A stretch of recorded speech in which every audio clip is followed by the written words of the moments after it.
The red sky above Ethtar glowed with fire as dying ships fell like burning stars.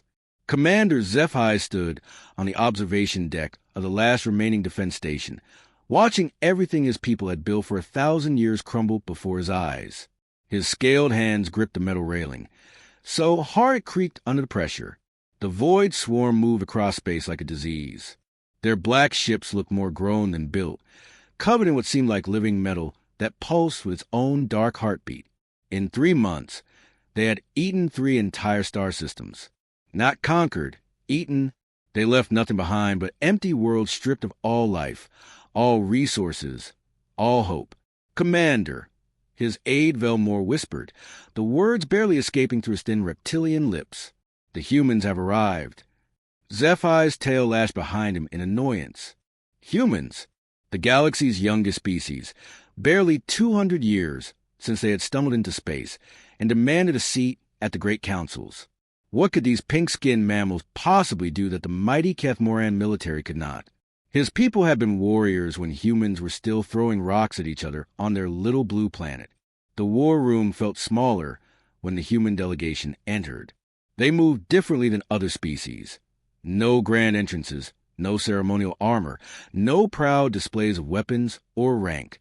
Just 3 beings in simple gray uniforms carrying plain data tablets like office workers. Their leader was a small female with black hair pulled back and dark eyes that seemed to see everything at once. She stepped forward and said simply, "Captain Lee, Earth Defense Force." No fancy titles, no long list of battles won or honors earned. Just her name and job. Behind her stood 2 others. A tall male with broad shoulders who nodded and said, "Lieutenant Kong." The third was younger, maybe fresh out of training, a female who looked barely old enough to hold a weapon. "Ensign Park," she said with a small smile.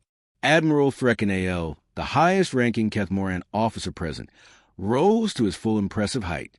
His ceremonial armor caught the light, and his metals clinked softly as he moved. "I am Admiral Threkin, defender of 7 systems, victor of the Plasma Wars, keeper of the sacred battle standards." "Nice to meet you," Captain Lee interrupted, already moving to the tactical display.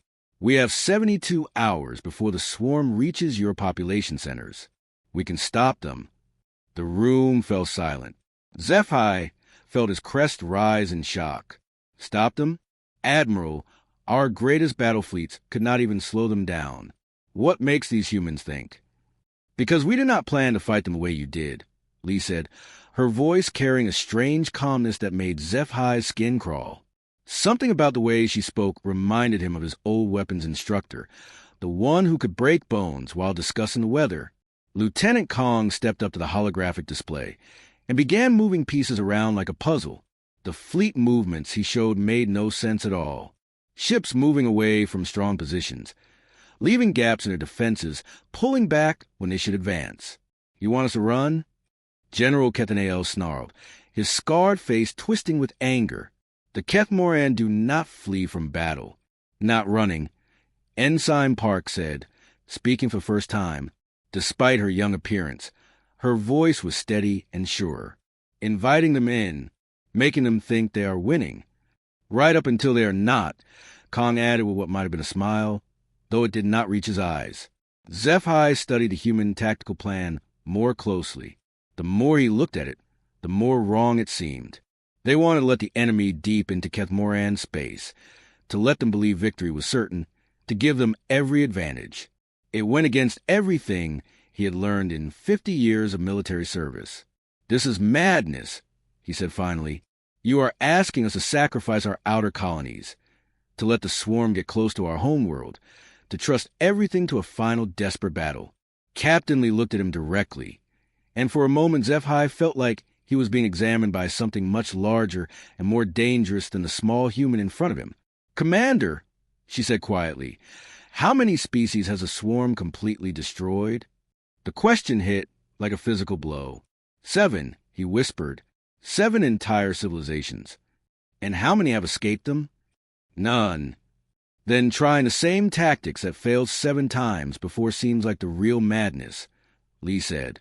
She turned back to the display, her fingers dancing over the controls. This is not about honor or tradition or showing how brave we are. This is about making sure your people are still alive tomorrow. As the briefing continued, Zephi felt something cold growing in his stomach. These humans talked about the approaching destruction of his world, like they were planning a building project. They discussed casualty numbers and resource allocation, and acceptable losses with the same tone others used to talk about lunch. But there was something else, something that made his warrior instincts scream warnings he could not quite understand. When Captain Lee talked about letting the enemy close to the Kethmoran homeworld, when she calmly planned to risk everything on one final gamble, there was something in her eyes that reminded him of the great predators of his homeworld, patient, calculating, and absolutely certain of the kill. Maybe these humans were not as helpless as they appeared. The command center never slept now. Day and night, officers from two different worlds worked together, their voices mixing in a strange harmony of clicks, hisses, and human words. Zephi moved between the workstations like a ghost, watching everything, understanding less and less. At the main tactical table, Sergeant Park spread his hands over a hologram of their fleet. He was so young that Zephi wondered if he had ever seen real battle. The human's face was smooth, unmarked by the scars that decorated every experienced Kethmoran warrior. Yet when he spoke, veteran officers from both species listened. "We take the damaged cruisers from the third battle," Park said, his finger tracing paths through the star map. "We vent atmosphere here and here, make them look like they are dying. The swarm will see easy targets and send everything they have."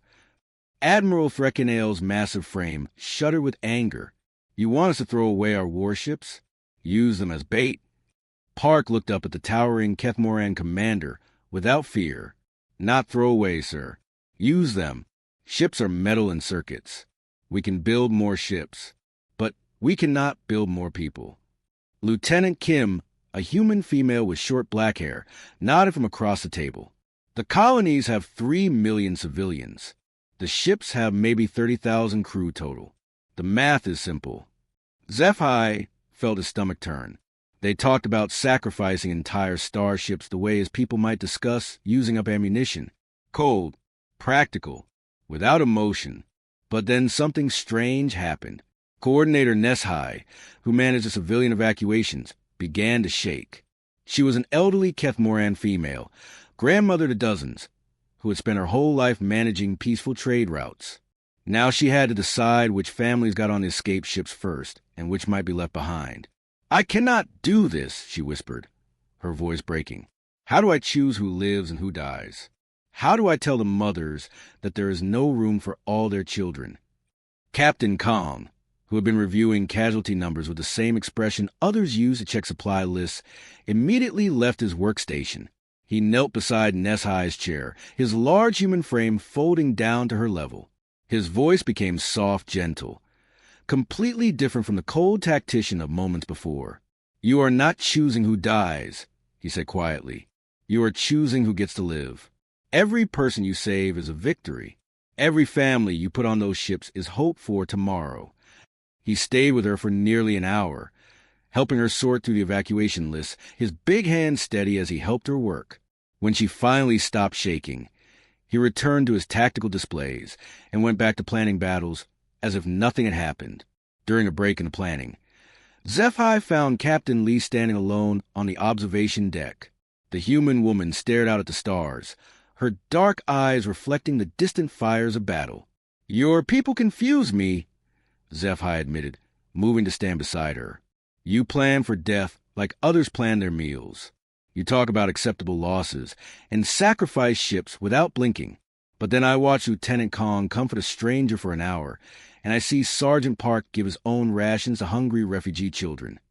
Lee was quiet for a long time. When she finally spoke, her voice was different, harder. "We do not cry because we are sad, Commander. We cry because we are angry. Angry? Angry that good people have to suffer.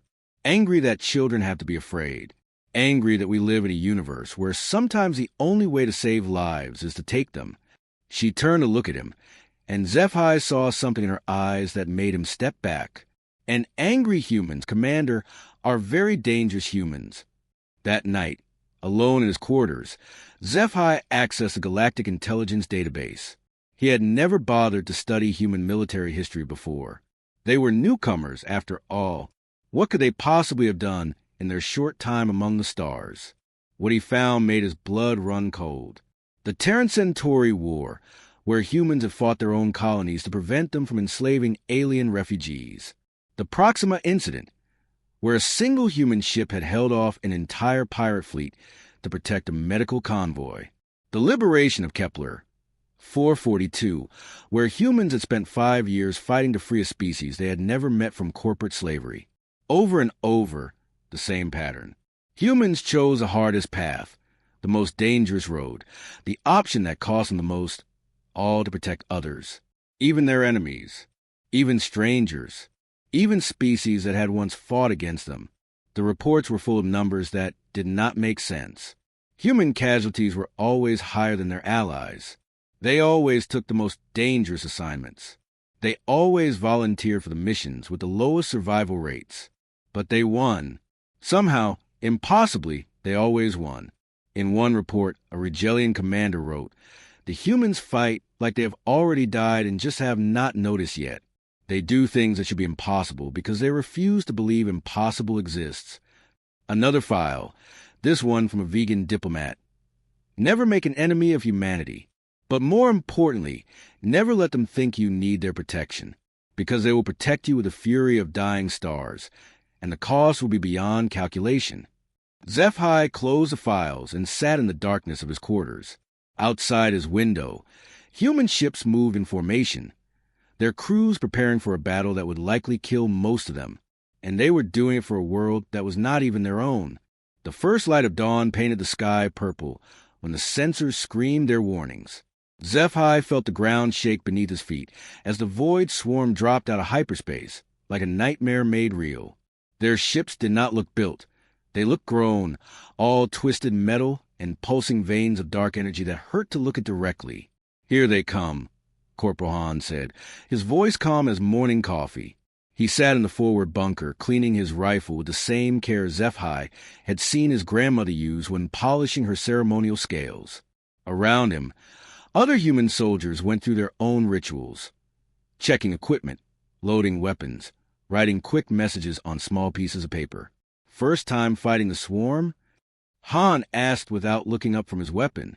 HFY flexed his claws, feeling the familiar weight of his plasma rifle. "No, but first time fighting with humans." Private Song, a young female barely out of training, looked up from her own preparations and smiled. It was not a happy smile. "Then you are about to get an education." The swarm hit them like a wall of teeth and claws and screaming metal. HFY had fought them before, had seen their terrible efficiency, their hunger that consumed everything, but he had never seen anyone fight them the way the humans did. Instead of standing their ground like Kethmoran warriors had been trained to do for centuries, the humans began to fall back, not running, retreating with purpose, each step planned, each movement draw the enemy exactly where they wanted them. HFY watched in confusion as perfectly good defensive positions were abandoned, as strong fortifications were left empty. "Are we losing?" he shouted over the noise of battle. "Not losing," Hahn called back. Fire and control burst into the advancing swarm creatures. "Teaching." The humans pulled back through 3 defensive lines, and each time the swarm followed, thinking they had broken the human spirit. But at each position, hidden weapons activated, buried explosives went off, and carefully placed traps closed like jaws around pursuing enemies. When the first wave of bioforms reached their final position, HFY got his first real look at swarm soldiers. They were things of nightmare, part insect, part machine, all hunger. Their natural armor had evolved to stop every known weapon in the galaxy. Plasma rifles barely scratched them. Particle beams bounced off their shells, and kinetic rounds flattened against their carapaces like raindrops. "Our weapons are useless," HFY said, watching his perfectly aimed shots do nothing to slow the creatures down. Private Song looked at the advancing monsters and shrugged. "Then we do not use weapons." She reached into her pack and pulled out what looked like a simple construction tool, a mining torch used for cutting through asteroid rock. She ignited it and stepped toward the nearest bioform. "What are you doing?" HFY shouted. "Problem solving," Song replied. She pressed the torch against the creature's armor and began cutting through it like it was soft metal. The bioform shrieked and thrashed, but she held on, methodically carving through its defenses. Adapt and overcome. She said it like it was the most normal thing in the world, like using mining equipment to fight alien monsters was something she did every morning before breakfast. The second wave came harder and faster. The swarm had learned from the first assault and sent different creatures, bigger ones, with thicker armor and sharper claws. They overran Corporal Han's position in minutes, swarming over his bunker like hungry ants. HFY expected to see the human retreat or call for backup. Instead, Han grabbed a damaged fuel cell from a broken vehicle, something that was probably leaking dangerous chemicals and ready to explode at any moment. "Han, what are you doing?" Song screamed into her communicator. "Something stupid," Han replied, and then he ran straight into the middle of the swarm cluster, holding the fuel cell above his head like a trophy. The explosion lit up the battlefield like a small sun. When the light faded, there was a crater where 20 bioforms had been standing. In the middle of the crater, Corporal Han sat up, his uniform smoking and half his hair burned away. "Still breathing over here." His voice crackled over the comm system. "Going to need a medic and maybe a new eyebrow." HFY stared at the smoking crater, then at Private Song, who was already back to cutting through bioforms with her torch. "These humans," he said to himself, "they are completely insane." Song heard him and grinned, her face covered in alien blood and human sweat. "Probably," she agreed, moving to help another soldier who was fighting off two creatures with nothing but a broken piece of metal and pure determination. "But we are effectively insane. There is a difference." As the battle continued around them, HFY began to understand something that made his scales crawl with fear. The humans were not fighting to win this battle. They were fighting to make sure that everyone else, the Kethmoran, the civilians, even species they had never met, survived. They threw themselves impossible odds not because they thought they would live, but because they had already decided that other people living was more important than their own survival. It was the most terrifying thing he had ever seen. By the fourth day, the Void Swarm had learned. That was the most terrifying thing about them. They evolved faster than anyone could adapt. The bioforms that attacked on day 1 were nothing like the monsters that came on day 4. Where plasma rifles had once burned through their armor, now the same weapons barely left marks. Where kinetic rounds had once cracked their shells, now they bounced off like pebbles. HFY stood in the command center, watching the tactical displays with growing despair. Every weapon his people had developed over centuries of warfare had become useless. The swarm creatures grew stronger, faster, deadlier with each wave of attack. Captain Lee entered the room with her usual calm expression, but HFY could see something new in her dark eyes, something that made his warrior instinct scream warnings. "We are taking control of all mining stations in the system," she announced to the Joint Command Staff. Admiral Frekenael's crest rose in confusion. "The mining stations? Captain, those are civilian facilities. They mine asteroids and process raw materials. What possible use? We are going to turn them into weapons," Major Shin interrupted. The human engineering officer was a small man with gentle features, the kind of person who looked like he should be teaching children or tending gardens. "Not planning war. If normal weapons will not work, then we make abnormal ones." HFY watched in growing horror as the humans began their work. The massive asteroid mining platforms, machines designed to crack open space rocks and extract precious metals, were suddenly calculating the exact speed and angle needed to punch through swarm bio ships. Cargo haulers that had spent years carrying food and medicine between worlds were now being packed with every explosive device the humans could find. "You are turning peaceful equipment into instruments of death," HFY said, unable to keep the shock from his voice. Private Song, the young female who had taught him about mining torches and effective insanity, looked up from a control panel covered in warning lights. "The swarm turned our friends into food. Fair trade." Even the medical facilities were changing. The AI system aboard the hospital ship, a computer program designed to save lives and ease suffering, was being reprogrammed by Major Shin to calculate targeting solutions for civilian defense grids.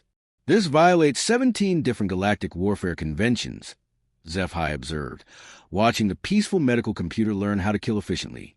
Lieutenant Colonel Jang, a scarred veteran with kind eyes and gray hair, looked up from his calculations. His face was covered in old battle wounds, but his expression was patient, almost fatherly. And how many conventions did a swarm break when they ate the Nexartage homeworld? The question hit HFY like a physical blow. The Nexartage had been a species of artists and scholars, beings who wrote poetry about the movement of stars and built libraries that spanned continents. They had never hurt anyone, never even developed military technology. When the swarm found them, the entire civilization had been consumed in 6 days. The Nexartage never fought back, Jang continued, his voice soft but carrying the weight of terrible knowledge. They followed every rule, respected every convention, tried to negotiate and reason with creatures that only understood hunger. How did that work out for them? The fifth wave of swarm attackers proved even more resistant to conventional weapons. Their new bioforms had armor that seemed to absorb energy weapons and redirect kinetic force. The humans watched their improvised weapons fail one by one, and then they did what HFY was beginning to realize was the most human thing possible. They escalated. Captain Kong stood in the command center, wearing a combat suit and carrying a helmet under his arm. The tall, quiet officer who helped plan their defenses was now preparing for what everyone knew was a suicide mission. The cruiser Defiant took heavy damage in the last attack, he explained to the assembled officers.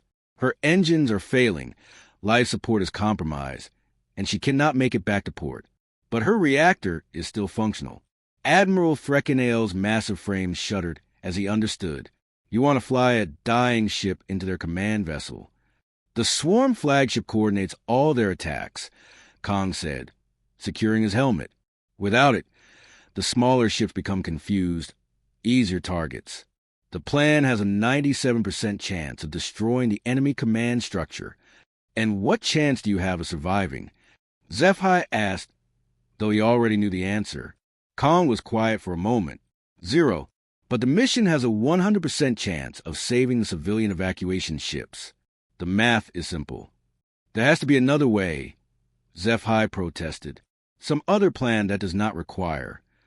Maybe, Kong admitted, his voice muffled by the helmet, but still carrying that strange human calm. But this way is faster, and fast is what those 3 million civilians down there need right now. He walked toward the shuttle bay, and HFY followed. Captain, you do not have to do this. You could assign the mission to someone else, let a volunteer. Kong stopped and turned around. For the first time since HFY had met him, the human showed emotion. Not fear or anger, but something deeper. Something that looked like sadness mixed with absolute determination. Commander, he said quietly, those are not my people down there. This is not my world. I will never see Earth again, never have the family I planned, never grow old in the place I was born. But right now, in this moment, those civilians are under my protection, and I do not abandon people under my protection.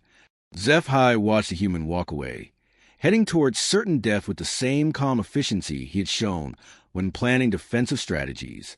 Outside the viewport, the swarm flagship waited like a hungry predator, and HFY finally understood why the galaxy feared humanity. The silence after battle was always the hardest part. HFY walked through the wreckage of what had once been the swarm flagship, now nothing but twisted metal and cooling debris floating in the void. Captain Kang's suicide mission had worked exactly as planned. The enemy command structure had collapsed, their coordinated attacks had turned into confused scrambling, and the remaining swarm ships had been picked off one by one. The victory had not come through superior weapons or brilliant tactics. It had come through pure human stubbornness. They had refused to accept defeat, even when defeat seemed certain. They had thrown everything they had into the fight, their ships, their lives, their peacetime principles, all to protect a world that was not even their own. HFY found Captain Lee in the medical bay, standing beside a long wall covered in names. Half of them were marked with small red dots. The dead. Another quarter had yellow dots, the wounded who might never fight again. She studied the list with the same calm expression she had worn when planning battles.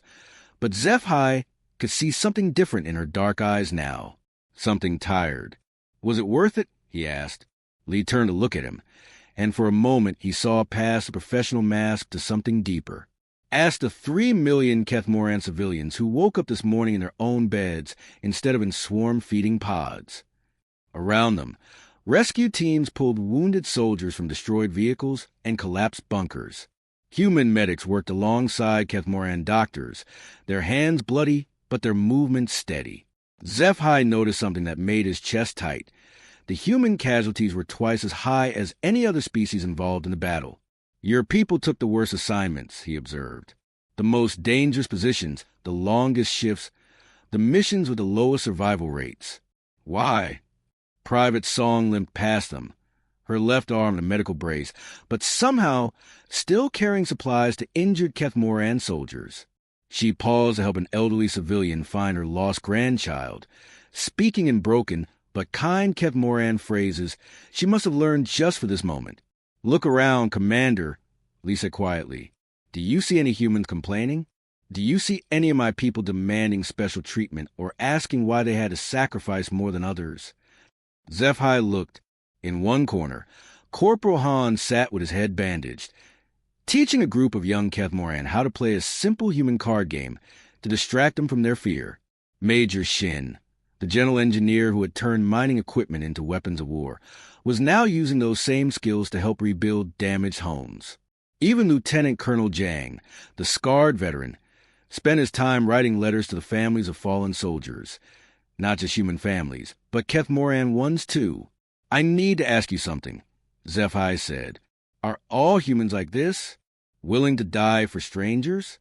Willing to break every rule, if it means saving lives? Lee was quiet for a long time, watching her people work among the wreckage. Not all of us, she said finally, but enough of us. And the ones who are not, they usually find their conscience when it matters most. She pointed to a young human soldier helping an injured Kethmoran warrior walk to the medical station. That boy joined the military because he wanted adventure and glory. He spent the first 2 days of fighting complaining about everything, the food, the conditions, the danger. But yesterday I watched him carry 3 wounded civilians to safety through enemy fire, and he never asked for recognition or reward. What changed? He realized that someone needed his help. That is usually enough. That evening, HFY sat alone in his quarters preparing his report for the Kethmoran High Command. How could he explain what he had witnessed? How could he put into words the strange contradiction that was humanity? They planned for death with cold efficiency, but wept for strangers. They broke every rule of civilized warfare, but did it to protect the innocent. They spoke of acceptable losses, while refusing to accept that anyone should be lost. He thought about Captain Kong, who had flown his dying ship into the enemy flagship with the same calm he had shown when helping an old grandmother sort through evacuation lists. About Private Song, who had faced nightmare creatures with a mining torch and treated it like a normal day at work. About all the humans who had come to fight for a world they had never seen to save people they had never met. The galaxy feared humans, HFY realized, but not because they were conquerors or monsters or warlike savages. The galaxy feared them because they were guardians who would pay any price to protect what they considered theirs. And the terrifying truth was that once humans decided you were worth protecting, they would move stars to keep you safe. In his final report, HFY wrote, Recommendation for all Kethmoran military and political leadership. Never give humanity a reason to consider you an enemy, but more importantly, never give them a reason to consider you family, because they will defend their family with the fury of dying sons, and they will not stop until either they are dead or you are safe. There is no middle ground with humans. There is no acceptable compromise. They will burn down the universe to save a single innocent life, and they will do it with a smile. He paused, then added one final line. This is why the galaxy fears them. This is why the galaxy needs them. The report was sent immediately to the highest levels of government. Some truths, after all, were too important to keep secret.